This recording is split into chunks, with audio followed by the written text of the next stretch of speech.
叫做超越数。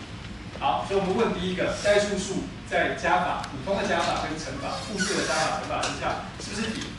也就是我要去回答代数数加代数数是不是代数数？然后代数数乘代数数，它是不是代数数？第二个问题是说，如果我现在拿一个多项式，它的系数都是代数数，那它的根我已经知道是复数了，这个复数会不会也是代数数？它会不会也是某个有理系数多项式的根？它本来只是代数数为系数的多项式的根，但会不会我可以另外找一个系数是有理数的多项式，把它带进去要等于零？第三个问题是说，真的是不相等吗？还是有可能相等吗？最后一个问题是说，给定特定的数字，比如说拍，你可不可以判断它是不是代数数？好，那我们需要介绍一些概念。刚才那个问题清楚了，我们暂时先把它摆在一边。我们需要介绍一些概念，这些概念呢会牵涉到一些符号，但这个符号无非也是一些多项式。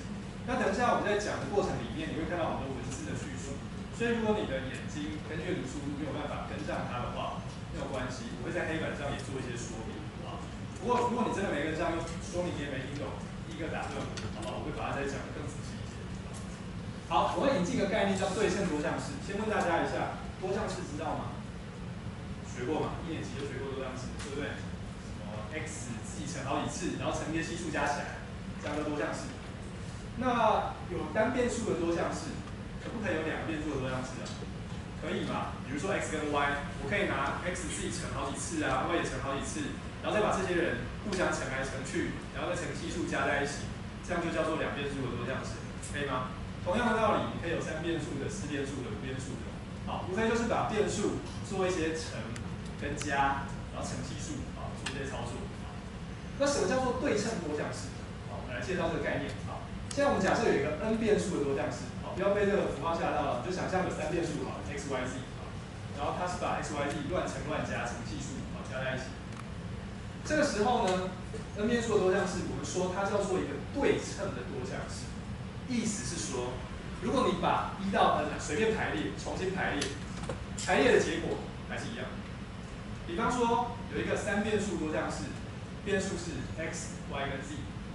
如果我把 x 跟 y 互换套进去，结果乘开以后答案长一模一样，然后把 y、z 交换也长一模一样，把 x 跟 z 交换写出来也一样。这个时候我就说这个多项式叫对称多项式，可以吗？举个实际的例子给大家看，比方说三个变数好了 ，x 加 y 加 z， 这就是对称多项式嘛。因为你把 x 跟 y 的角色互换，它还是长成 x 加 y 加 z 的样子。好，那还有什么呢？比如说 x 平方 y 加 y 平方 z 加 z 平方 x 再加 x 平方 z。等下举例子给大家看。举例子给大家看，我明明就已经举了，好像这个例子。好，三变数，我都把 x1 的平方乘上另外两个的和 ，x2 的平方乘另外两个的和 ，x3 平方乘另外两个的和。这个人呢，你把任何两个变数的角色互换，它长的样子还是这样，应该可以看得出来了，可以吗？可以接受吗？好，那再看一个例子啊，比如说这个例子，我如果把 x1、x2 交换，那就这两个不会改变，对不对？那这个会变这个，这个会变这个，所以答案还是一样。这种多项式就叫做对称多项式，就你把变数随便换两个位置，答案都会一样。那我来问大家，随便换两个位置，答案一样？那你随便怎么换位置，答案都一样，对不对？因为你一连串的换位置，比如说就大风吹1到 n 重新排，一定可以分解成每次只换两个位置，连续只换两个位置。比如说1、2、3三个数字，我要把它变成比如说这个例子太简单了。好，我刚才讲那句话你听懂了吗？就是 n 个数字1到 n， 我把它们重新排列。这个操作我一定可以把它拆解成一连串的，每次只换两个位置，可以接受吗？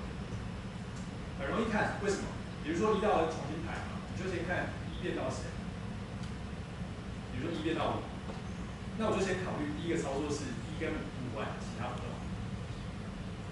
好，那这样这一步到最后一步，5已经不动了，对不对？1已经换到5了，对不对？那你只要再换别的，可以吗？这样讲可以接受吗？不可以，自己想一想，好不好？就是说，任何 n 个数字随便乱排，排完的结果，我一定可以透过每次只换两个位置来达到一连串的这个操作。所以我要验证一个多项式，它是不是一个对称多项式，我只要检验随便换2个位置的变数，答案会一样，一样就对了。但我要把所有可能的2个位置都要交换给看。好像这个也是，对不对？1、2交换，这个没有变，那这个变这个，这个变这个，这些都是对称多项式的例子。那当然一开始我要先讲清楚我有几个变数，这样我才知道我要换的人是哪些人。好，现在我们要来给一个新的定义。好，刚才讲的是一般的对称多项式，在这些一般的对称多项式里面，有一些比较特别的，写起来比较特别的。这些特别的人呢，我们就把它叫做初等的对称多项式。那这些初等对称多项式呢，其实你高中就学过，是应看过的，只是你没有想过要想这件事情。它是什么呢？一样的，你要先给正整数 n， 就是变数有几个。比如说 n 是3，就有3个变数。还有一个正整数，它不要超过 n， 它是1到 n， 比如说1、2、3，其中某个数字。那我们可以写一个很可怕的符号，然后解释给你看。什么叫做第 k 个？对不起，我这个打错了，这应该是 k， 这个 j 是 k， 对不起，我这里改一下，这个 j 是 k 第 k 个初等对称多项式。它是什么呢？注意有几个变数 ，n 个变数，对不对？我有x1 到 xn 有 n 个变数 ，n 个变数里面，比如说如果 k 是5好了，第5个初等对称多项式，它是怎么做出来的呢？它的做法就是把 x1 到 xn 里面挑5个出来，乘在一起，然后把所有这样的东西加起来，可以吗？所以这个符号不要太在意，这个符号的意思就是说 x1 到 xn 里面。挑 k 个出来，我这个写错，这是 n 啊，怎么这么多错误？我把它写在黑板上，好不好？不好意思，这张投影我没有改到。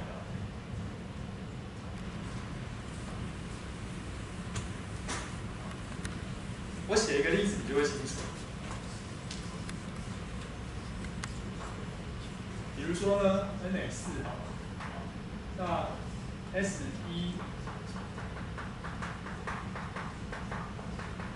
S1 就是这4个里面挑一个出来加起来，所以它就是 x1 加 x2 加 x3 加 x4。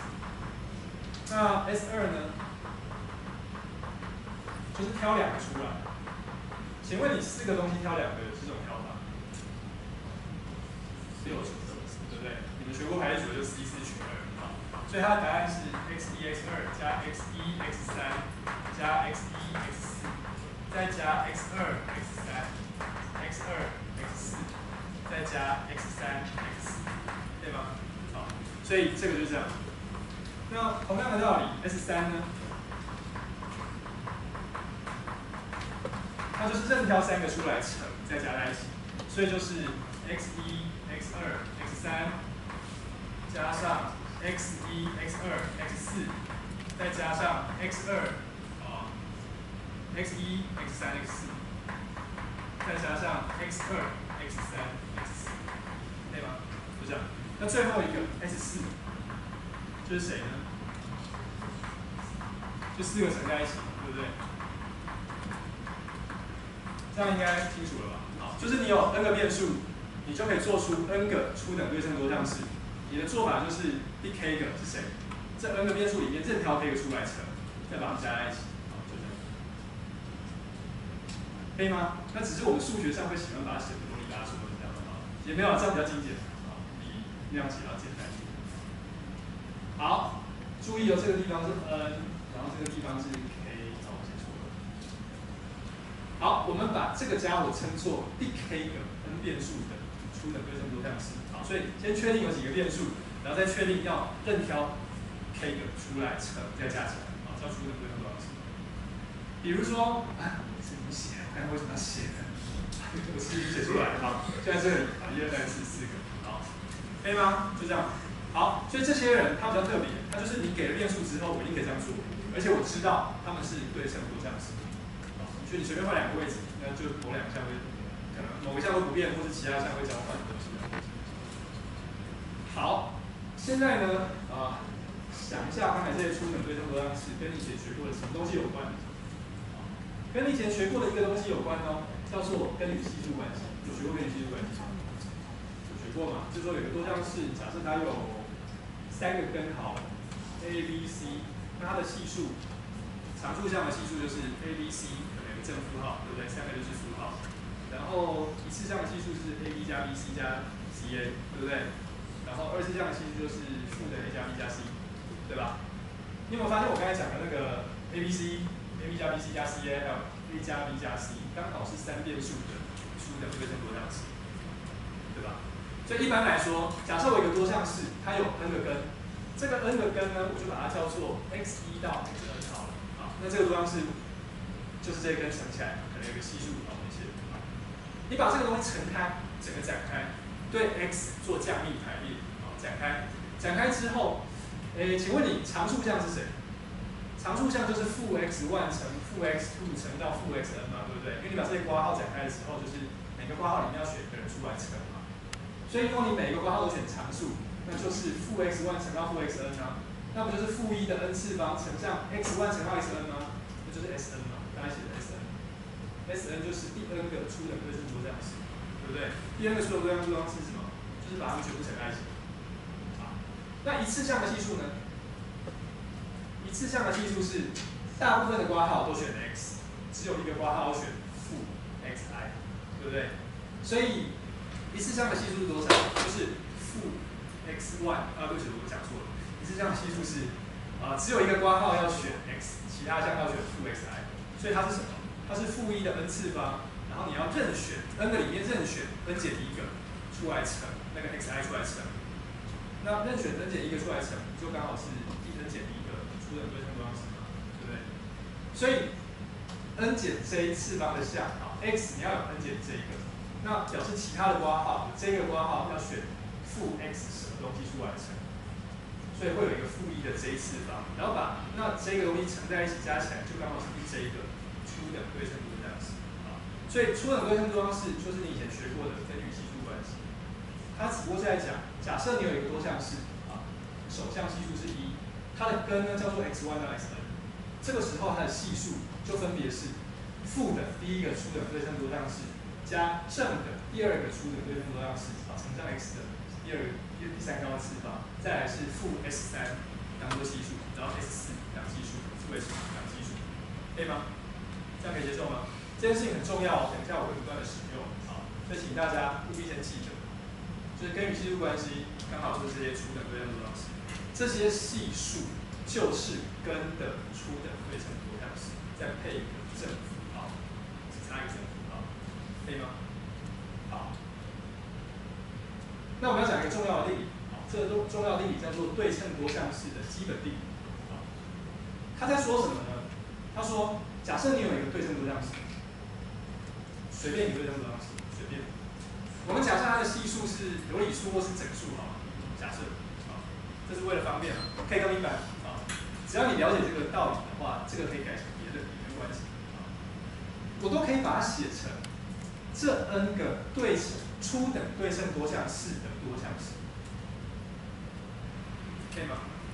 这句话你听起来不知道我在讲什么啊？来解释一下。我们说了嘛，什么是一个多项式？多项式就是把变数拿来乱乘、乱加，再乘系数加起来，对不对？这句话的意思只不过是说，假设你有一个对称多项式，某一个，不知道是哪一个，随便写了一个 f， 有 n 个变数，我知道它的变数随便换位置都不会改变答案。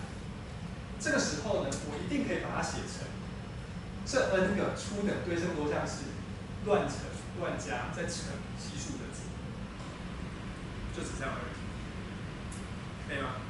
假设你有一个多项式，它本来，换句话讲，让我换句话讲，假设我有个多项式有3个变数 x、y、z， 请问你有3个变数的初等对称多项式有几个？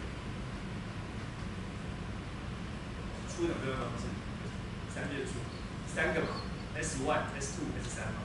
s1 就是 x 加 y 加 z，s2 是 xy 加 yz 加 zx，s3 是 xyz， 对不对？有这3个人。那我现在告诉你，我有某一个多项式叫做 f of xyz， 有3个变数，而且它换2个位置都不会改变答案。这个时候呢，你可以证明这个多项式它一定可以写成刚才那个 s1、s2、s3 互相乘来乘去，乱乘乱加，再配上一些系数乘在前面加起来。它不但只是 xyz 的多项式，它其实可以写成你把 S1、S2、S3 想成变数，你可以写成它们的多项式的表达，可以吗？好，反过来应该是很清楚的，就是如果我拿 S1、S2、S3 自己随便乱乘、乱加，再乘系数，做出来一个多项式 x、y、z 的多项式，它一定是对称多项式。为什么？因为它里面都是由 S1、S2、S3 做出来的组合。那可是这3个人本来就对称的啊，你把 x、y 的角色互换 ，y、z 的角色互换，都不会改变它们啊。所以这个问题是要回答反过来。假设我已经知道有个多项式，我把变数的角色互换都不会改变，它可不可以写成刚才那些比较基本的多项式的组合？可以吗？有没有我刚才这句话没听懂，或是这个叙述看着有任何一点不懂？现在立刻问我，有没有？懂的举手。没关系，没懂不要举手。让我看一下，有懂吗？这个一下。没懂的不要举手。好，放下。好，再讲一次。给大家举个例子。比方说，其实我都已经要举了。好，比方说呢，这是一个对称多项式，对不对？有4个变数。这个时候有4个初等对称多项式，就是我们刚才写黑板上的4，可以吗？你会发现，它是不是可以写成这个的平方减掉2倍的这串东西？你就硬把它乘开嘛，平方对不对？平方什么意思？把这2个括号乘在一起，就是2个括号里面各挑一个东西出来乘嘛。那你出来乘的时候会有2种可能，一种是你刚好拿到同一个 x， 比如说你拿到 x1 乘 x1， 那就出现这个；你也可能拿到 x2 乘 x2， 那就出现这个，对不对？有可能拿到 x3 乘 x3， 就出现这个，好，以此类推。可是也有可能发现什么？你拿到的是不一样的2个，对不对？那拿到不一样2个的情况会有2倍嘛？因为你比如说 x1 乘 x2， 或者是 x2 乘 x1 会有2倍，所以你把那个不一样的减掉，那就应该等于一样的结果，对不对？好，可是你发现咯，第一个括号里面的东西是不是就是 S1？ 就是第一个初等对称多项式。那第二个括号里面的东西是不是就是 S2？ 第二个初等对称多项式，就是任挑2个变数出来乘再加在一起。所以我是不是可以把这个对称多项式就单只写成 S1 跟 S2 的乱乘乱加的表？所以这个东西你把 S1 S2 想成是变数的话，那不就是 S1 跟 S2 的多项式吗？可以吗？好，所以这个定理就在告诉你，如果一开始给的这个家伙，它就是对称的，就像我现在这样啊，它2变数交换都不会改变，那它就一定可以重新的整理以后写成只跟这些 S1 到 Sn 的表示有关的多项式，可以吗？那反过来当然是对的。反过来，如果有一个东西，我不知道它长什么样子，它如果可以写成这种样子，它一定是对称的。因为这个里面你把变数2个交换，那就只是把 S1 跟 S2 里面的变数交换。可是 S1、S2 那些交换变数不会改变答案啊。所以对称多项式基本定理就会告诉你，什么是对称多项式呢？没有什么学问啊，就是初等对称多项式的多项式就是对称多项式，没有什么不同，这2者是完全一样的东西。那一边是很显然的，一边是需要证明，就是任何一个对称多项式，它为什么可以写成初等对称多项式的多项式？这件事情需要一点说明。那等一下我们再来说明这件事，可以吗？但至少听懂这个意思了，这个意思现在了解的举手，看一下，这边一下，看一下真的有没有不了解？好，放下，好，都了解。好。那现在呢，我们来说明为什么这个对称多项式的基本定理会成立啊？我们引进一个概念啊，这是一个数学的证明，所以大家需要有耐心，慢慢的来看，给我一些符号，让我们有耐心的看这些符号。引进一个概念叫做字典序，这个英文字典大家都查过吧？这个字典是英文字典的意思。如果你有一个单项式啊，我们说多项式是把变数随便乘、随便加。然后乘一些系数，对不对？那什么叫单项式？单项式就是只用乘法，你把一些变数乘在一起，那可以有幂次。所以比如说 x1 的3次方 ，x2 的5次方，你把它全部乘在一起，这样叫做一个单项式，可以吗？我们要做的事情是，如果你有2个单项式，我要比较它们的顺序，那我们把单项式简写做这个样子，不然每次都写这么一长串有点啰嗦啊。所以这个人我就把它写成 x 的 a 次方，这个人我把它写成 x 的 b 次方。那其实你要心中想，这个 x 是代表有 n 个变数，这个 a 是代表有 n 个数字，可以吗？这个数字呢，这些幂次可以是0哦。比如说，如果是 x1的0次方，那就表示它不出现。就这个成绩里面不要它的意思。好，我们现在给了两个单项式，就是给了2串数字的意思。我们想要说什么时候它的顺序比它的顺序要大，我们用一个弯弯的大于的符号来写。好，我们说它的比它大的意思是说，你可以找到某个正整数 k， 使得呢 aj 等于 bj 当 j 小于 k 的时候，但是 ak 是大于 bk 的。不要在意这个名字，好不好？我知道这个符号大家看起来会很累。为什么要这样写？是因为你回家读的时候这样读比较简单。那我来解释它。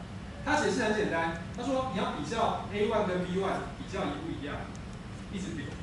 如果一样，你就比 A2 跟 B2 一不一样，一直比到第一个不一样。比到他们2个数字，发现幂次第一个不一样的，看谁比较大。比较大的就说它比较大，可以吗？那举个例子给大家看，像这2个单项式，这2个单项式，你就比较它们的顺序嘛，你就看 x1 的幂次，它是4，它是3，对不对？所以它比较大，所以我就说这个人4点顺序比他要大。那像这2个人呢，我就开始比 x1，发现 x1 它是3次，它也是3次，那我就开始比 x2，x2 它是5次，它是5次，就开始比 x3，x3 是0次，好，你看 x4 2个都是0次，你看 x5。它是7次，它是4次，它比较大，所以我就说它的字典顺序比它的大，可以吗？所以2个单项式，我说它们的字典顺序的大小就是这样比。那为什么叫字典顺序？因为这跟你查字典是一样的，你2个英文字的顺序是怎么比的？先看第一个字母一不一样，如果一样就比第2个字母，比到第一个发现不一样的字母的位置，看看谁的字母比较大，就在比较后面，对不对？所以这为什么要字典顺序是这样？这个历史大家看清楚了吗？反正不要太在意2个单项式，我就可以比大小。大小的比法就是开始比第一个变数的次方一不一样，第2个变数次方一不一样，比到发现第一次不一样的时候，看谁比较大。比较大的那个人，我就说他的字典顺序比另外一个人大，可以吗 ？OK， 可以吗？懂的举手看一下，确定一下。好，那我刚才讲嘛，因为4比3大，所以它比较大。那第2个是3等于3，5等于5，0等于0，0等于0，7大于4，所以我就说它比较大。好，那你注意到字典顺序有一个重要的性质，它有一个很特别的性质。如果一开始2个单项式，它有一个大小关系，那我把这2个单项式两边同时乘上另外一个单项式，一模一样的单项式，这个大小关系不会改变。这是为什么呢？原因是这样，你就想这2个一样大，那这个比这个大，对不对？这比这大。我两边乘上同一个东西的时候，同一个单项式乘上去，乘单项式的效果是什么？比如说，如果两边同时乘 x1、x2，那效果是什么？是不是把 x1 的幂次要加1，然后把 x2 的幂次也要加1嘛，对不对？可是你在比字典顺序的时候，我是比它们的相对应的幂次嘛，相对应幂次要么就相等，要么就是有大于的关系，对不对？那我把它们两边同时加同一个数字，不会改变那个关系吗？可以吗？好，比如说4大于3，那我两边同时乘上 x1，那就变成5大于4啊，不会改变。那后面这个，比如说后面这个，我们如果两边同时乘上 x3x 乘 x3x， 左边这串数字乘 x3x5的时候，这个地方会加1，这边也加1啊。那乘 x5这边变8，这边变大小关系。本来是等号的还是等号？本来是大于的还是大于？可以吗？我这样讲，听懂？你不要都练习举手啊，不懂就不要举手。好，那这样好。好，所以字典顺序的特性就是，本来有大小关系，你乘同一个东西，还是保持这个大小关系，就跟你普通的正数的乘法是一样的。这是一个重要的性质，好，大家先放在心里。那我们现在要来讲这个性质要怎么使用。然后就可以看到，现在我们来证明这个对称多项式的基本定理。还记得这个定理说什么吗？他说，假设你有一个多项式，它有 n 个变数，而且它是对称，就换变数不会改变答案。这个时候呢，我一定可以写成 S1、S2 到 Sn 的多项式，把它写成这个样子。那怎么写啊？我们要利用某种除法。那以前你学过除法，多项式有除法，对不对？单变数的多项式可以有除法。可是如果现在有 n 变数的多项式，我就不太懂除法是什么意思。可是我们会看到，还是可以把它想成这个除法的概念。你以前做除法的时候，假设有个多项式叫 f， 有个多项式叫 g， 除法是什么意思？你是不是先把 g 的最高次项，比如说 f 如果是5次的 ，g 如果是3次的，我们是不是先把 g 乘个 x 平方，对不对？然后减过来，把5次项消掉嘛，对不对？5次项消掉以后，原本的 f 就没有5次项了，次方就减少了。次方减少，我们就重复一样的动作，就把次方不断的下降，下降到不能再下降为止，就除完了嘛，对不对？好，所以除法重点是说你要把这个每个项之间的次数做一个比大小的关系的顺序。那单变数的时候很容易，就是看它的幂次，比较大的就比较大，比较小的就比较小。可是多变数的时候呢，就没有办法单纯的看次方来比大小，因为它有 x1 的某个次方 ，x2 的某个次方。等一下你会看到，我们会利用字典顺序来做这个比大小的替代物。好，假设现在有一个多项式，好，它的系数假设有理说整数不重要，好，是一个对称多项式。那我们考虑它的单项式里面，因为这个人他可以写成好多个项加在一起，所以每个项都是一个单项式，对不对？那每个单项式，我可以看它的字典顺序谁大谁小，因为任何2个单项式都可以比字典顺序的大小。任何2个英文字在字典里面都有顺序嘛，不会站在同一个位置，对不对？所以我把它的字典顺序里面最高的、最大的那个人写出来，假装是这个，假装就是长这个样子。好，所以它可以写成某个系数 ，Q 是一个系数哦，就是有理系数多项式嘛，乘上字典顺序最高的项，加上其他的字典顺序不是最高的项，比较低的项，可以吗？这个没什么，就只把项。有点像是你以前把多项式做降幂排列，只是我现在排列的时候是用字典顺序来降幂，好，不是用次方来降幂。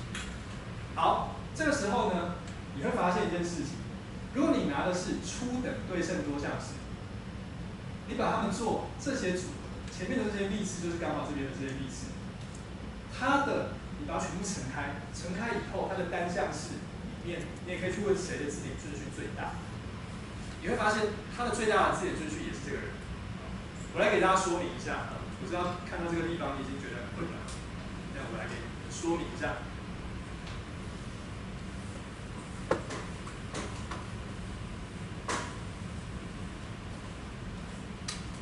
好，我们现在假设呢，假设一开始的 f， 它就是有4个变数 x1、x2、x3、x4。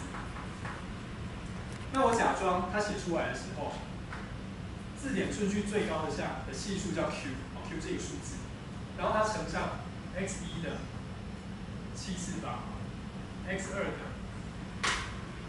4次方 ，x3 的3次方 ，x4 的1次方，加上其他的，字典顺序比较低的项。那你会注意到一件事，第一个会注意到的事情是。你有没有发现我这里写的7431是越来越小？比较3，说这样好，决定这样写。你有没有发现这个字典顺序排列出来之后，我这个地方故意写数字是由大到小？你觉得字典顺序最高的项是不是一定要满足这个特性？就是它的次方要由大到小？答案是是。为什么？因为如果不这样的话，比如说如果它的最高次项不是这个，它的最高次项可能长这样，比如说随便乱写4，对不对？4 x3 的7 x4 的2，有没有可能这个人是最高次，字典顺序最高的项？不可能，因为如果有它是一个对称多项式，对不对？如果它的展开里面有这个项，那它就要有这个项，因为换变数的时候，答案要一样。所以如果有这个项，你换变数以后，有一个换法就是把 x1 跟 x3 交换，就变成这个，对不对？所以有它就要有它。那可是明显的，它的字典顺序比它大，所以这个人绝对不会是最大的。最大的，因为你比较的时候是从 x1 开始比，从 x1的幂次开始比，所以呢，这个次方里面最大那个人一定要给 x1才行，不然的话，你一定可以制造另外一个项，它的字典顺序比它还要大，可以吗？所以这是第一个观察。第一个观察就是字典顺序呢比大小的时候，啊，它的这个最高次项，我这里没写啊 ，A1 一定要大于等于 A2，一定要大于等于 A3，啊，大于等于 A4，它会自然发生这个现象。如果它是一个对称的多项式，因为如果不是的话，我总是可以把它换成让它是，那你就知道不可能不是嘛，啊，可以吗？好，所以你特别注意到这个地方，必有。这叫 A1、A2、A3、A4， 它必有 A1 大于等于 A2 大于等于 A3 大于等于 A4， 一定会有这件事情发生，可以吗？最高值，啊，这个字典顺序最高的项。好，那我们要做的事情是什么？我们想要用初等对称多项式来当除式，来除这个对称多项式，因为我希望这个人可以写成他们的组合嘛，所以我要用初等多项式来除他们。那你就观察到一件事，这个人。它是不是可以写成x？ 你看每一个项都有2次哦，所以我可以写成 x1、x2、x3、x4的平方，对不对？可以写这样，提出平方来。那提出平方以后呢，前面就剩下522，522又可以提出2，所以可以提出 x1、x2、x3的平方。好，这样剩下什么？300，好，所以剩下 x1的3次方，我是不是可以故意把它写成这个样子？比如说每一项都有2，那我就先提一个2出来，那 x4就不见了。好，剩下的每个人剩下522，又还有一个2，我就再提一个2出来。好，这个时候x2、x3都不见了，只剩下x1的3次，对不对？你有没有发现我现在写的这些东西，它刚好就是这个人就是 A4， 那这个人就是 A3 减 A4。那中间其实还有一个是1啊，这个就是 x1 x2的0次，0就是 A2 减 A3， 然后这是 x1的3次，这个是 A1 减 A2， 你有发现是这样？好，所以他告诉你说，这种东西呢，这种项，我总是可以故意把它写成 x1的几次方乘上 x1、x2 的几次方乘 x1、x2、x3 的几次方。乘上 x1、x2、x3、x4的几次方，对不对？我总是可以故意把它这样写，好，可以吗？好，这样写的好处是什么？这样写的好处是你注意到，这个人，他不就是 S4 吗 ？S4 4个变数就是把4个变数乘在一起，对不对？那这个人呢？这个人跟什么好像比较有关系 ？S3 是什么？S3 是任挑3个出来乘一个，所以它是最高项 S3 的最高项，对不对 ？S3 是什么呢？任挑3个出来乘，它的字典顺序里面最高的是谁？就是 x1、x2、x3 嘛，因为其他的是 x1、x2、x4、x1、x2，然后我想想看，对，没错，x1、x2、x4。然后再来是 x2、x3、x4、x1、x3、x4等等的。你要比较字典顺序的大小，是不是从第一个开始比，第二个开始比，第三个开始比？每个幂次都是1嘛，那你当然1要摆在最前面的时候，才会字典顺序最大。好，所以它是 S3的最高项，字典顺序最高项。那这个人呢，是 S2的最高项，对不对？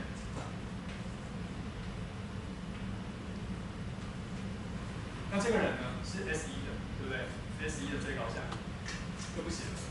好，所以你发现一件事情，我总是可以把原本的这个多项式它的最高字典顺序的项改写成 S1、S2、S3、S4的最高项的一些乘积那我请问大家，如果我这样写，我如果考虑 S1的3次方，好，就 S1的3次方，然后 S2的0次方。然后 S3的2次方，然后 S4的2次次方。请问你这个人的字典顺序的最高项是什么？我们开始想这个乱七八糟多项式，它的字典顺序，你把就全部展开，然后看里面的每个项字典顺序最高的是谁？是不是把它的最高的乘3次，然后它的最高乘0次，它的最高乘2次，它的最高乘2次乘在一起？因为你要想展开是什么意思？展开是不是先把它的项先写出来，把它的项先写出来，然后把每个括号里面挑一个项出来乘嘛，对不对？那我们前面说过啊，字典顺序如果有大小，同时乘一个东西，不会改变字典顺序。所以你要问乘完之后的最高的那个项，那当然就是把每个括号里面都挑字典顺序最高的项拿来乘嘛，对吧？好，所以它的字典顺序最高的项就是它咯，那3次就是它的3次，它的字典顺序它，它的字典顺序它，所以这个人的字典顺序最高的项就是这个人，可以吗？就是他。好，所以一般的来说，这就是我们刚才写的嘛。为什么会写出这个人？就是我刚才写的 S1 的几次 ，S2 的几次，他的字典顺序里面最高的项跟他的这个人长得不一样，同样的，我是故意可以写成这个样子。那既然可以写成这样，换就是我解释给你看的那样啊。所以我知道一件事情，我把 F 减掉这个多项式的 Q 倍 ，Q 是一个数字，我把它减掉以后，这个最高字典顺序的项是被消掉的。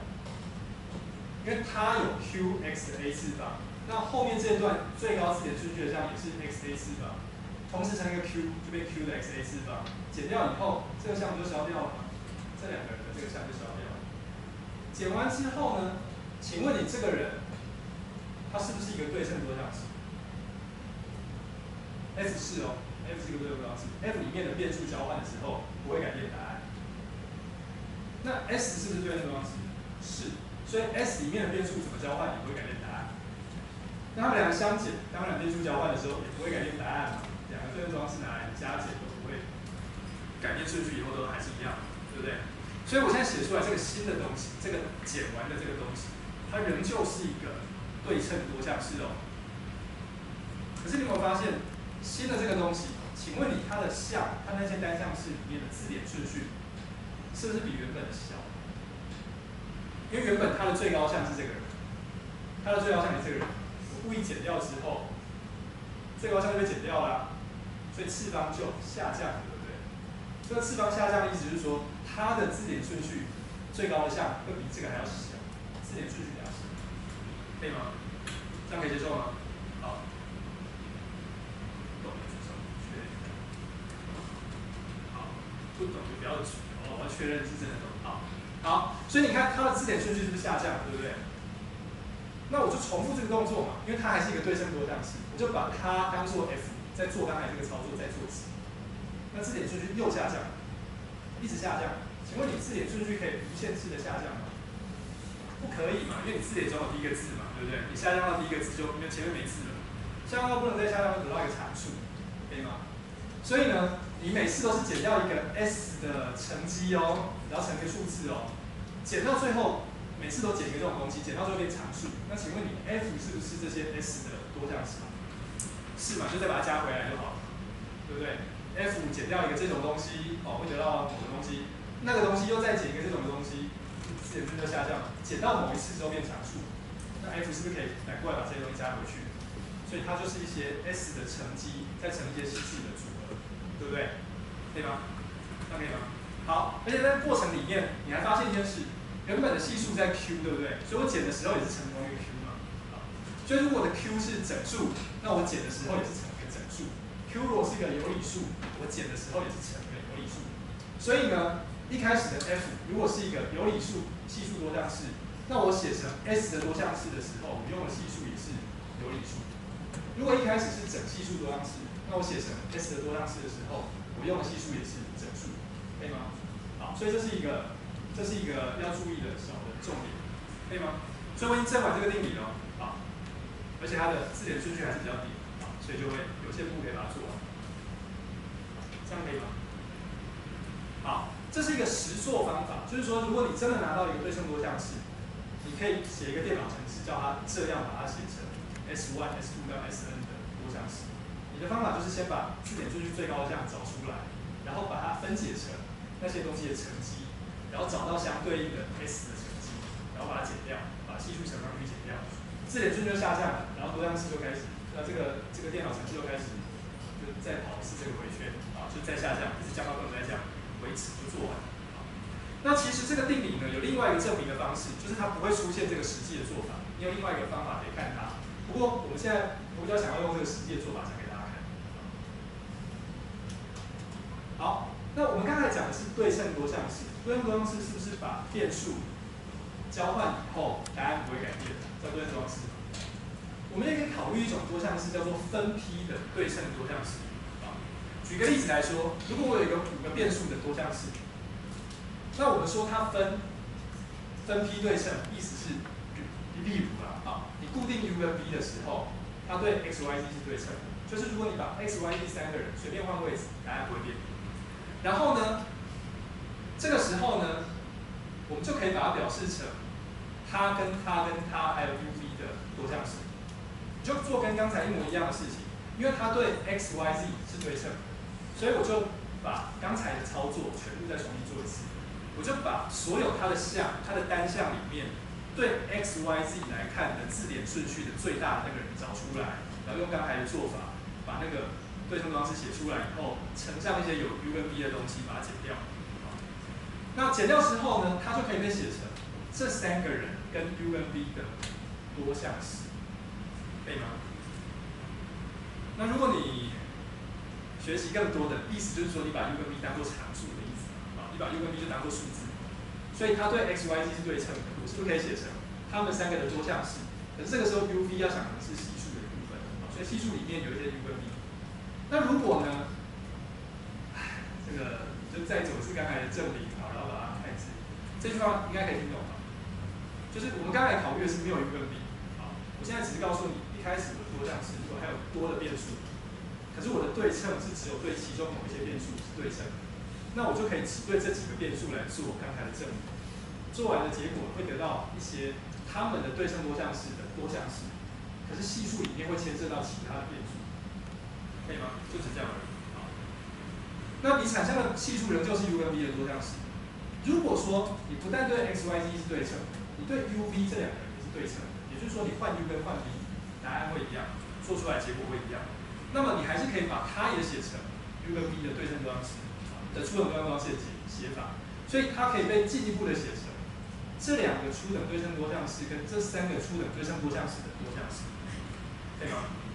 就你第一步是先把它写成它跟它的多项式组合，可是系数里面是有 u 跟 v 的多项式。如果它对 uv 又是对称的，你就再次的把它当做是 uv 的多项式，可是这3个人当成系数，当成常数。然后你是再跑这下证明，就可以再把它写成 S1 跟 S2的多项式。所以总的来说，它可以被写成这5个人的一些乘啊、加啊的组合，这样可以接受吗？可以吗？没听懂？有听懂的？有了吗？有举手，看一下。好，这个地方没听懂的话，等一下下个来问我，好不好？好，所以我讲的是分2批对称哦，比如它对 x、y、z 对称，对 u、v 对称，我就可以写成分2批的初等对称多项式的多项式，而且系数是在一样的范围。本来是有理系数或整系数，我现在也可以用有理数或整系数。好，现在我们来讲回答第一个问题，代数数是一个题。代数数大家还证明是什么吗？还记得是什么吗？什么代数数？整系数方式的根。好，现在我们来问，在这里面，假设我有2个代数数，好，我们要说的是，我想同时证明加法跟乘法，啊，这2个代数数加跟乘做完都是代数数，我要证明这件事情，证明是一模一样的，所以我只做其中一个，那我就用星号来代表加法或乘法其中一个，好不好？等一下看到星号，你就想可能是加法，全部都是加法，或全部都是乘法。好，我们的目标是这样，我要证明如果有2个代数数，阿尔法跟贝塔都是代数数，那阿尔法星号贝塔也是代数数，这个星号是加或乘，我要证明这件事情。那我要怎么证呢？一开始，因为它们是代数数的关系，代数数是什么意思？就是你可以找到有理系数多项式，这2个有理系数多项式哦，它们的根分别是阿尔法跟贝塔，可以吗？这定义嘛，对不对？代数数的定义。那我等一下要做的事情是，我要去找一个有理系数多项式，使得它是它的根。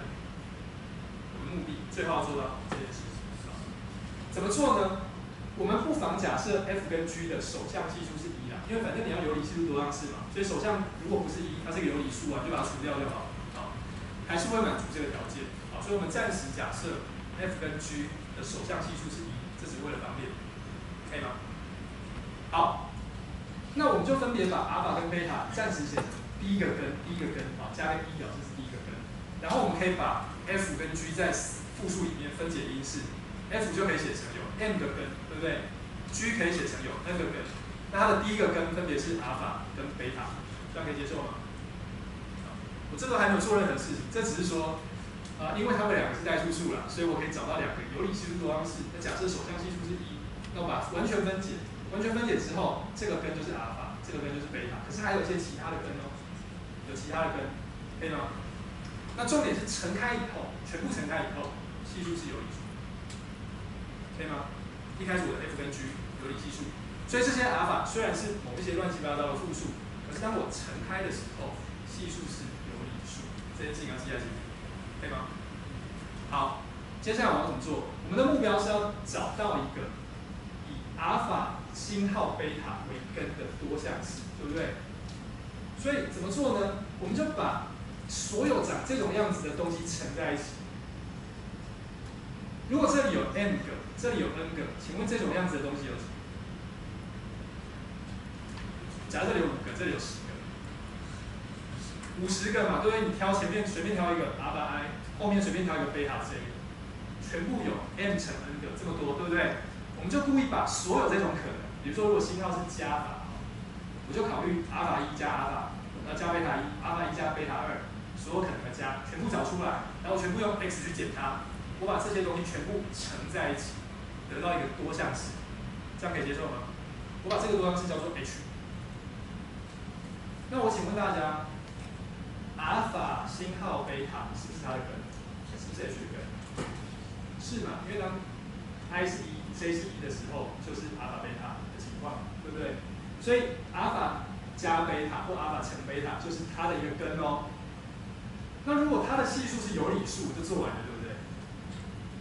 如果这个 h 的系数是有理数，那阿尔法星号贝塔就是一个有理系数多项式的根嘛，它就是代数数，对吧？我最后的目标是要证明阿尔法星号贝塔是一个代数数，对吧？可以吗？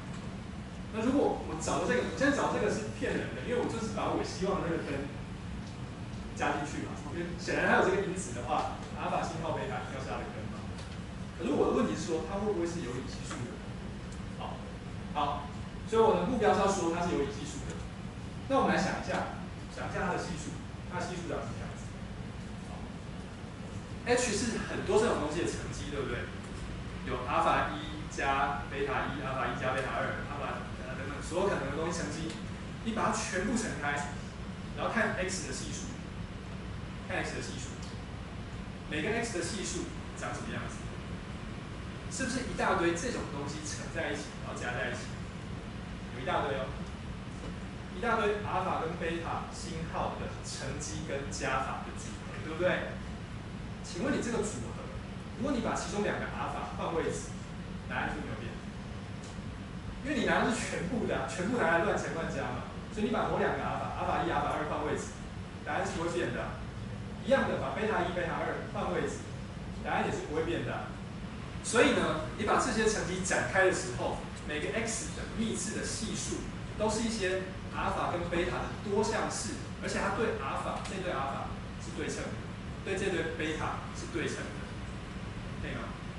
可以想象啊，因为我是把全部的可能拿来乘嘛，所以我任何2个阿尔法换位置，我只把名字换一换，但东西是一样，乘的方式是一样，完全的对称。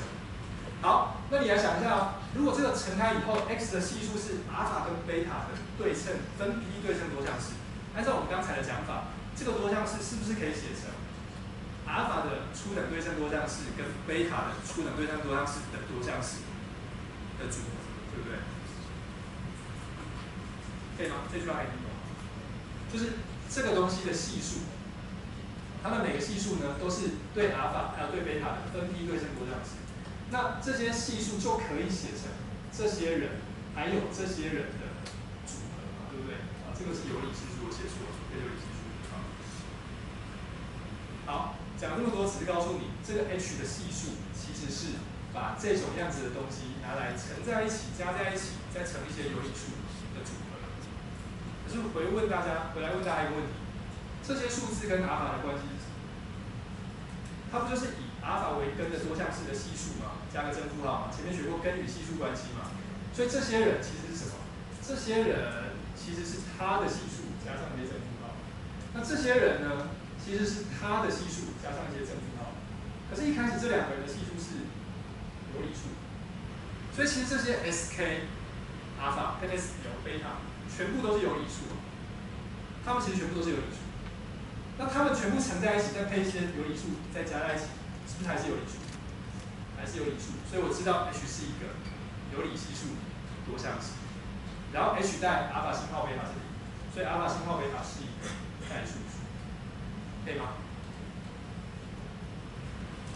好，我们很快的回顾一下这个证明。这个证明有点奇怪。这个证明是告诉你说，一开始阿尔法是某个有理系数多项式的根，贝塔也是一个有理系数多项式的根。那我故意把它们全部分解开来，然后呢，我要做一个，比如说阿尔法乘贝塔是它的根的多项式，而且我希望它的系数是有理数。那我说你先不要烦恼，我们先做一个这种多项式。做一个以它为根的多项式，方法就是你把所有可能的阿尔法、贝塔都乘在一起，当做它的根。那我要验证这个多项式的系数是有理数，怎么验证呢？我观察到它的系数对 x 的系数其实是阿尔法跟贝塔的一个多项式，而且这个多项式呢对阿尔法是对称，然后对贝塔也是对称。所以按照刚才的讲法，我就可以把那个多项式写成阿尔法的初等对称多项式跟贝塔的初等对称多项式的多项式。而且一开始这个乘开的时候，系数阿尔法、贝塔的系数先叫整数嘛，因为你看这个如果是阿尔法乘贝塔，前面这个负一是整数啊，所以你全部展开的时候只有整基数。那所以它那些系数被写成它们的组合的时候，还是只要整基数就好了。那可是它们呢，分别是什么？它跟它分别是它的系数加正负号，跟它的系数加正负号，但它们两个的系数都是有理数，所以所有这些 s 都是有理数。那它们的整系数组合还是一个有理数，所以它的系数都是有理数。所以阿尔法星号贝塔是一个有理系数多项式的根，可以吗？这样就证明了两个代数数拿来加跟乘都还是代数数。好，所以你看它的证明过程有点怪。我们刚才用到这个，你会觉得说，对称多项式基本定理为什么要讲这种东西呢？你把一个对称多项式写成那些初等的对称多项式的多项式，有什么好处呢？这是一个用法，因为你发现只要那些初等对称多项式的系数，在这个地方都是掉在有理数里面，那它们的整系数多项式都还是有理数，所以它的用法有点出问题讲，对不对？好，那我们来看第二个问题啊，刚才是说代数数任拿两个出来加跟乘都还是代数数，我们的第二个问题是说，如果我现在有一个多项式，它的系数是代数数，请问你它的根是不是还是代数数？那答案是是。系数如果是代数数的多项式的根，就是代数数。好，怎么证明呢？我们假设有一个多项式，长这个样子。假设它的系数都是代数数，所以这里的 a 啊、b 啊、c 啊，那个点点点的系数都是代数数哦。这句话是什么意思？这句话的意思是说 a、b、c 它们分别都是一些有理系数多项式的根，对不对？好，那我们假设有一个复数伽马是这个多项式的根，我最后要来证明伽马也是一个代数数。换句话说，伽马也是一个有理系数多项式的根，可以吗？那你会说，它不是 f 的根吗？对，但是 f 的系数不一定是有理数嘛 ，f 的系数我只知道是代数数。所以我的目的是要做一个以伽马为根的有理系数的多项式。那你就跟刚才做非常类似的事情，怎么做？做法是这样，做法是我们的目的是要找以伽马为根的有理系数多项式。那我现在已经知道 a1、b1 这些 c1 所有这些系数都是代数数，所以呢，我可以分别找到有理系数多项式，使得它是它的根，它是它的根，它是它的根，啊，以此类推，可以吗？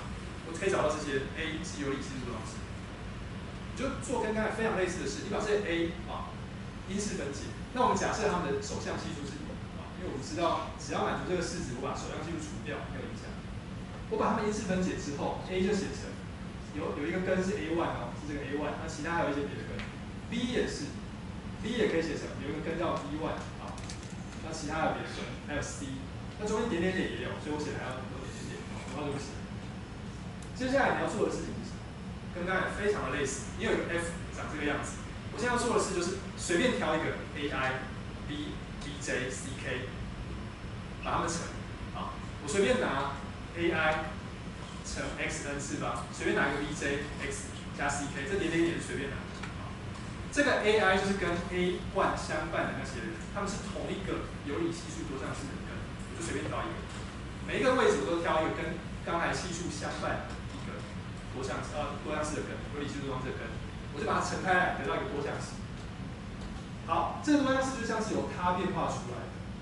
如果说 A1 有10个选择，然后假设有3项好 ，A1B 跟A1B 跟 C1，A1 的相伴的根有10个 ，B1 的有5个。C1 的有8个，请问你全部的配的几何有几个？10乘5乘8，对不对？啊，400个。好，所以全部有400个，或者这么多个，这种多项式，每一个人他的系数都不一定是有理数，但都是代数数，因为他们每个人都是那个大 A、大 B、大 C 那些有理系数多项式的根。我现在做一个很奇怪的动作，就是把它们全部乘在一起。我们把所有这种东西，这些多项式都乘在一起。不但有原本的 F， 我还把其他相伴这些人全部乘在一起，其中有一个是 F， 啊，还有其他人乘在一起，得到一个新的次数超大的多项式。请问你这个多项式有没有以伽马为根？伽马是不是 F 的一个根？对，那我把 F 跟其他人乘在一起，伽马加进去还是要是0嘛，因为是乘在一起。所以这个次数超大的多项式 G， 伽马是它的一个根。那它如果是系数是有理数，我就做完了。我就证明了伽马是代数数，对不对？我的目标是要证明伽马是代数数，好，那答案是是，好。可是你发现你把这些东西全部乘在一起的时候，它对 x 的系数是什么？是不是一些 A、B、C 这些东西的多项式？而且你换 A 的位置，这个答案不会变啊；换 B 的位置不会变，换 C 的位置不会变嘛，因为我是把所有可能的都乘在一起。所以我乘开的系数呢，它就对 A 啊、对 B 啊、对 C 啊这些人是分批对称的多项式，对不对？就用的是跟刚刚一样的 trick， 它可以写成 A 的初等对称多项式，跟 B 的初等对称多项式，还有 C 的，还有点点点初等对称多项式的多项式，而且是整系数组。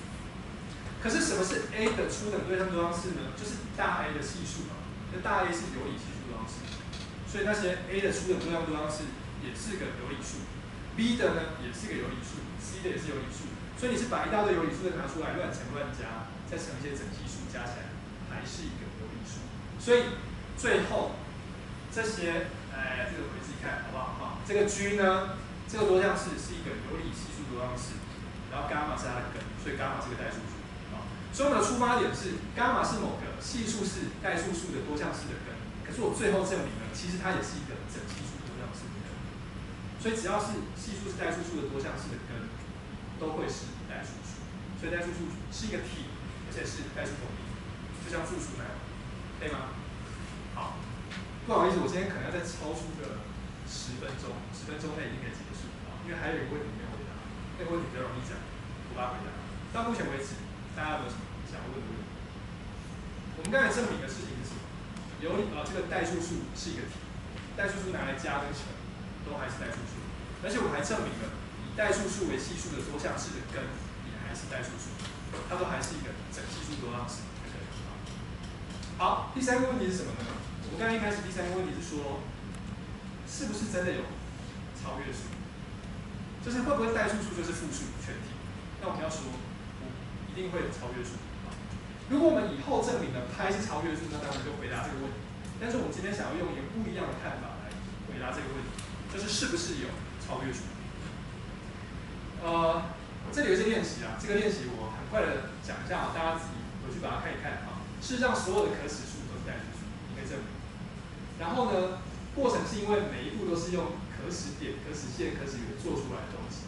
那你可以去做数学归纳法，对你要做出这个数字的步数来做数学归纳法，可以证明刚才讲的这件事，可使数都是代数数。事实上，你可以证明所有的可使数，它一定是可以用四则运算啊，有理数的四则运算跟开平方根所得到的数。比如说，可使数一定都长这种样子啊，用有限词的加减乘除跟开二次根号来表示，这是所有的可使数。好，我们要引进一个概念啊，叫做集合的基数。如果你有预先预习过我们上一期活动里面讲集合跟逻辑的部分的话，你应该有学过这个部分啊。不过很快速的讲一下它是什么。我们说有两个集合啊，两个群体，我们说它们的基数是一样的，意思是说我可以建立一个一对一，就是把 S 里面的点、S 里面的元素跟 T 里面的元素一个配一个的配好。这个时候我就说两个集合的元素个数是一样的，术语叫做有相同的基数，可以吗？一对一就是把元素一一的配对啊，恰好一个对一个，全部配好。那我们说一个集合是一个可数集，可以数的集合，意思是说它跟正整数有相同的基数，或是它只有有限个元素。比如说有3个元素的集合叫做可数集，5个的也叫可数集，或者是这个集合不管它长什么样子，只要它可以跟正整数一个配一个的配好，我们就说它叫做一个可数集，可以吗？那你可以看得出来为什么叫可数，因为只要它可以跟正整数配好，它里面的元素就可以编号，可以编1号、2号、3号、4号，所以可以编号的这个集合，这种集合就叫做一个可数集。所以要么它只有有限个编号，要么就是可以用正整数来编号，就叫可数集。举例来说，有限集、可数集，正整数自己可以编号吗？整数可不可以用跟正整数对应呢？可以。比如说，你可以先算0、1、-1、2、-2、3、-3，你可以用这个顺序来编号。好，所以正整数也是，偶数也可以。好，就把2当做第一个，4当第二个，然后2、-2、-2、4、-4这样跳算。那还有什么呢？有理数是不是可数集？有理数是可数集，为什么？你可以怎么数它？可以怎么编号呢？我们可以先编正有理数，好不好？如果我正有理数会编号，那我负有理数我也可以编号啊，那我就跳着算，正的负的跳着算也可以。所以我只要会编正有理数就可以。那正有理数怎么编呢？你就想什么是正的有理数？就是几分之几嘛，对不对？你就先写1/1、2/1、3/1、4/1。1/2、2/2、3/2、4/2，你就要这样写。然后1/3、2/3、3/3、4/3，你发现有点像是在一个象限里面把所有的整数点的位置都标出来，对不对？所以你编号的方法就是，你先把1/1当第一个，然后1/2当第二个，2/1当第三个，再来是1/3，这个是什么？2/2，是重复的就跳过，然后再来是1/3，就用斜线的方式去算它，可以编号。所以正的有理数可以编号，那负的有理数跟正的有理数合在一起，就正负跳的编号。好，所以有理数是一个可数集。我刚才讲那句话你们有听懂吗？画那个，写一下。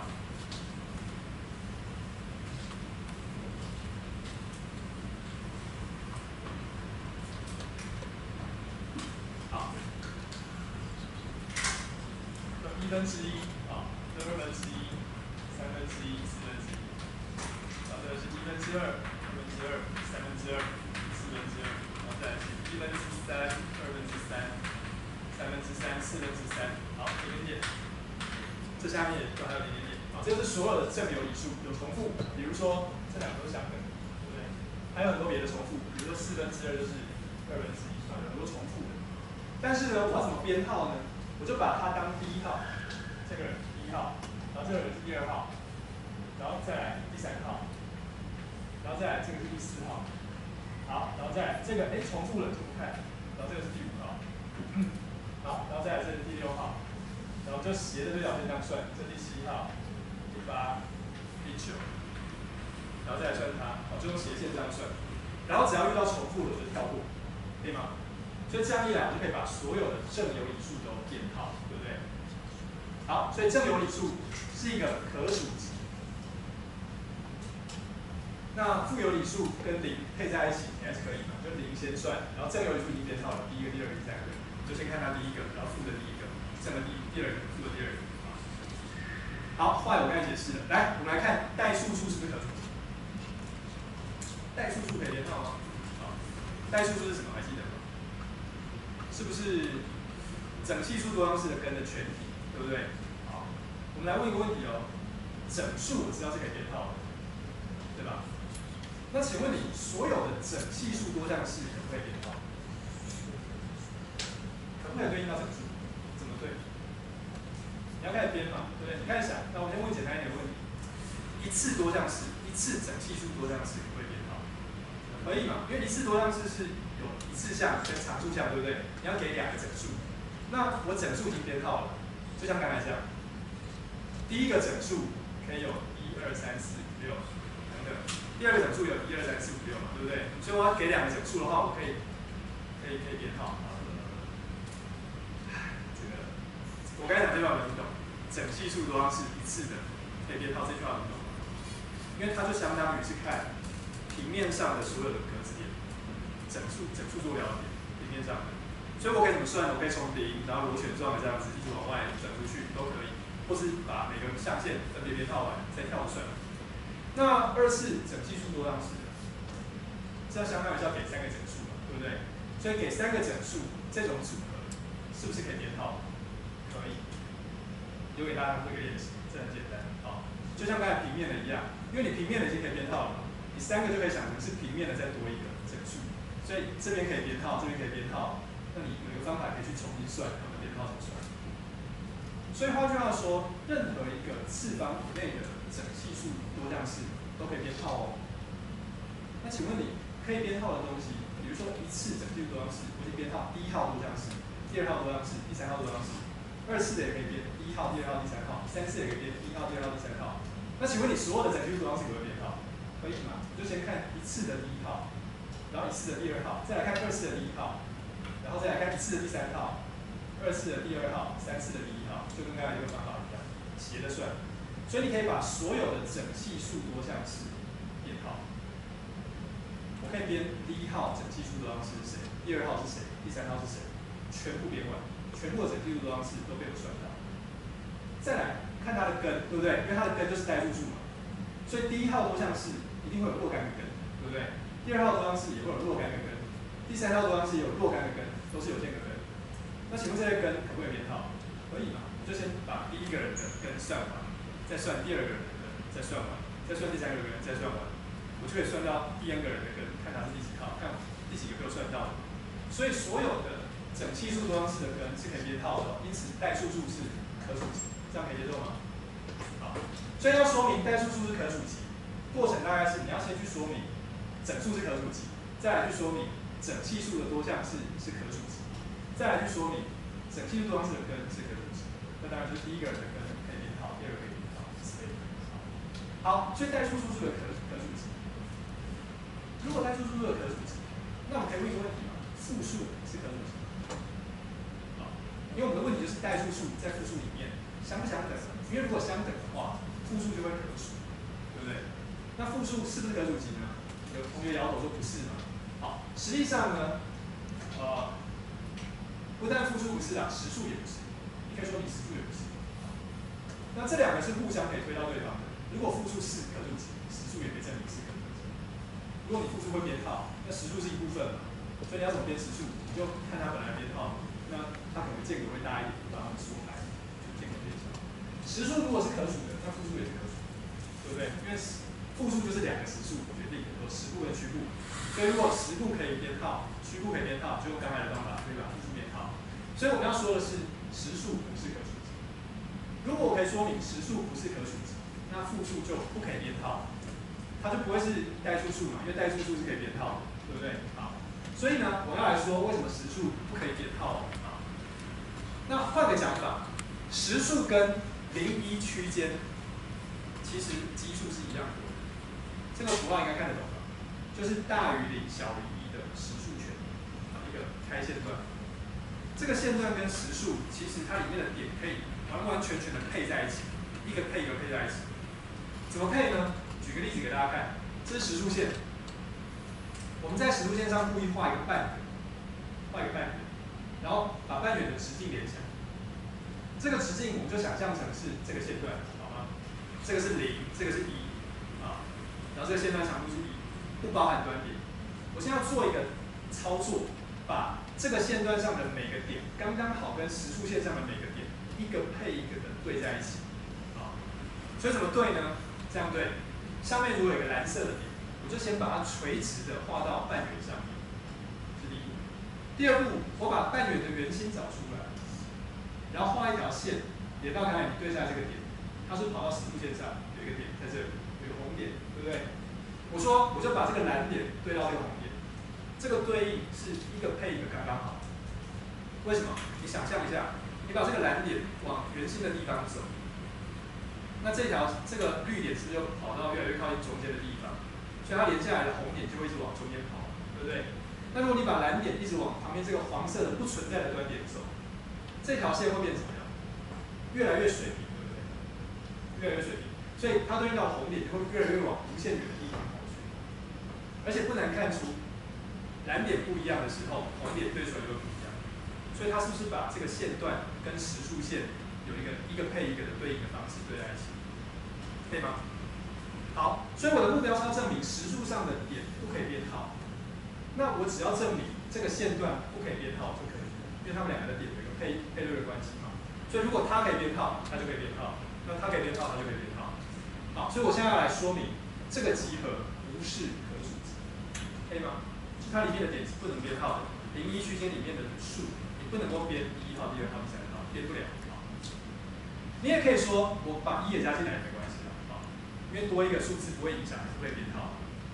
可以编号的话，你多一个元素还是可以编号，好，少一个元素还是可以编号。好，那怎么做呢？我要说它里面的元素不可以编号哦，我要讲这件事情。我们假设它可以编号，看会发生什么事。那你知道在0、1之间的数字，我可以写成一个无穷小数，好，比如可以写成0点什么什么什么什么什么什么，有一个无穷小数表达法。我们特别要求是无穷小数，好，就是这种无穷多个不是0的。原因是因为呢，等下你会看到啊，同一个数字，像1000分之156，我可以把它写成0.155999999循环，也可以把它写成0.156，有2种表示法。可是我会要求，我要的是第一种，就是就算是0.156，我要故意把它写成0.155999999，可以吗？那这样要求的目的是，每一个数字就会只有一个表示法，啊，不会像现在有2个表示法。你可以说，你如果有2个表示法的话，一定有一个是循环的，一个是不循环。那我要的就是不循环的，我一定都要把它写成无穷小数表示。所以这样数字跟小数表示就有一个对应的关系。好，我现在目的是要证明它不可数。我们假设它可数，假设这个集合可以编号，编第1号、第2号、第3号，那我们就把第1号叫做 x1， 它写成一个无穷小数，对不对？它的第1位叫做 A11， 第2位叫做 A12， 第3位叫 A13， 以此类推。然后呢，这个集合的第2号元素叫做 x2， 它也可以写成0.A21、A22、A23， 以此类推。这每一个 A 都是一个正整数或0。那一样的，第 n 号可以这样写。好，继续下去。假设我把0、1之间的数字都编号编完，然后每一个编号都用小数表示写出来。我说这就是全部，这就是全部了。它们里面每个都没有算到。我要导出一个矛盾。我导出这个矛盾呢？矛盾是这样的，我会做一个没有被这样算到的数字给你看。怎么做呢？它的做法是：好，你对每个 k 啊，每个位置，我就选一个不等于 akk 的数字，叫 bk， 而且是1到9之间的数字。这个数字呢叫做0.B1、B2、B3、B4、B2。这个数字就是一个没被算到的数字，没被你刚才数到的数字。为什么？第一个，这是一个小数表示，对不对？所以它是一个无穷小数，我这每个 b 都是1到9之间的某个数字，所以这个数字它一定会掉在这个集合里面，同意吗？因为它的长相是0点什么什么什么嘛，对不对？所以它一定是这里面的一个元素。可是如果它是这里面的一个元素，它就必须是我们刚才数到的这些人其中一个，它必须要是他们其中一个。好，那我就问，它可不可以是 x1 呢？答案是不可以。为什么？因为它的第一位叫 b1，b1 是一个不等于 a11 的数字，所以它跟它的小数表达的第一位是不一样的，所以它不会是 x1。那它会不会是 x2 呢？也不会，因为它的第二位是 b2，b2 是一个跟 a22 不相等的数字，所以它的第二位跟第二个数字的第二位是不一样的，所以它也不可以是 x2， 以此类推，它不可以是任何一个 xn， 因为它的第 n 位跟 xn 的第 n 位是不一样的，而小数表达法是唯一的，所以我现在写出来这个数字就不在我刚才宣称可以算到的所有数字里面，对吧？可是我刚才说这是全部的，每个都被算到，所以得到一个矛盾，可以吗？很奇怪，这个叫做对角线法。它利用这个结构，然后选对角线上，然后让它们全部相等，得到一个新的东西。它不是你刚才得到的任何一个人。这个对角线法呢，得到一个矛盾嘛，就证完了。所以我证明了0、1区间不是可数的，所以实数不是可数的，复数就不是可数的。可是有理数是可数的，所以一定有这个代数是不可数的，所以一定有一个不是代数数的复数，可以吗？好，这个对角线法呢，这个过程啊，是一个叫做康妥的德国数学家发明。康妥是近代集合论的奠基者。那这个对角线法，这个证明，虽然我们拿来做这件很奇怪的事情，说这个实数是不可数的，其实它可以被用来做很多东西。如果你们有兴趣接触一些这个计算机科学，你们可能会学到一个概念，叫做 Turing Machine 图灵机啊，或者是你学逻辑学，你会学到一个叫做哥德尔不完全性定理啊，在讲逻辑系统里面存在有一句话不能够证明真或假啊，这些证明呢，全部是把这些概念啊跟这个对角线法的论证非常有关系啊，就同样的方法，它可以被用来做很多别的事情啊。好，那最后提一件事情啊，最后的定理1885年有个叫 Lindemann 的，他证明了派是超越数啊，所以我们就算不知道刚才那个基数的证明，我还是知道有超越数。比如说派是一个超越数，那这个证明呢，它比刚刚我们讨论那些东西都还要困难一些，它用到微积分，然后还有以复数为变数的微积分啊，那叫做复变函数论。那以后呢，会去试着去谈到这件事，之后的课程会谈。你们有兴趣的话呢，你可以找古希腊几何3大问题，我今天没有时间介绍啊。它的起源是在问说有几个问题，它里面的东西可不可以用尺规做出来？那一个还蛮不错的参考资料，是我们系上的康明昌教授他写的一本科普书，叫《几个有名的数学问题》啊，很老的书，但是这本书很好，现在大部分出版书都要好。那还有高斯很有名的一个发现，叫做正17边形的几何作图。你们以前在中学的时候应该有学过，正三角形可以用几何作图、尺规作图，正方形也可以。5边形可以吗？17边形的，17边形可不可以？那到底正几边形可以用尺规作图做出来？这是一个问题。这个问题非常久，就是17边形这个问题呢，从希腊2000多年前一直到19世纪，高斯第一个发现可以。但是呢，他发现可以的方法，并不是用尺规作图去做，有一天就发现真的可以，不是。他的重点是发现，要回答这个问题，你要去研究方程式，像刚才讲的多项式方程，研究刚才那些题。然后他证明了一件事情是说，正17边形的边长，那个数字啊，是一个可指数。但是要怎么看出它是可指数？要利用方程式的方法。所以表面上它是一个尺规作图的问题，但实际上它是一个代数问题。而且刚才讲的古希腊几何3大问题，里面大概这3个问题都可以把它讲成是代数问题，有2个是可以纯粹代数解决的。那第3个问题是跟超越数有关的啊。所以所有这些看起来表面上是几何的问题，它其实有另外一个面向。高斯年轻的时候10几岁，不知道14岁还是16岁，他发现这件事情的时候，他就决定要当数学家。所以他本来在犹豫要当天文学家还是数学家。他发现这件事情之后，他就了解到一件事，就数学的力量是不一样的。它是透过抽象的思考回答某些你不知道怎么回答的问题，而且它产生出来的工具，往往也可以在你意想不到的地方有很多的作用。那我们新一季的数学写真会去谈论这些内容啊，今天只是一个导论，我们之后会慢慢的来讲微积分啊、复变函数论，会暂时离开这个主题。好，我们今天先讲到这个地方，好，谢谢大家。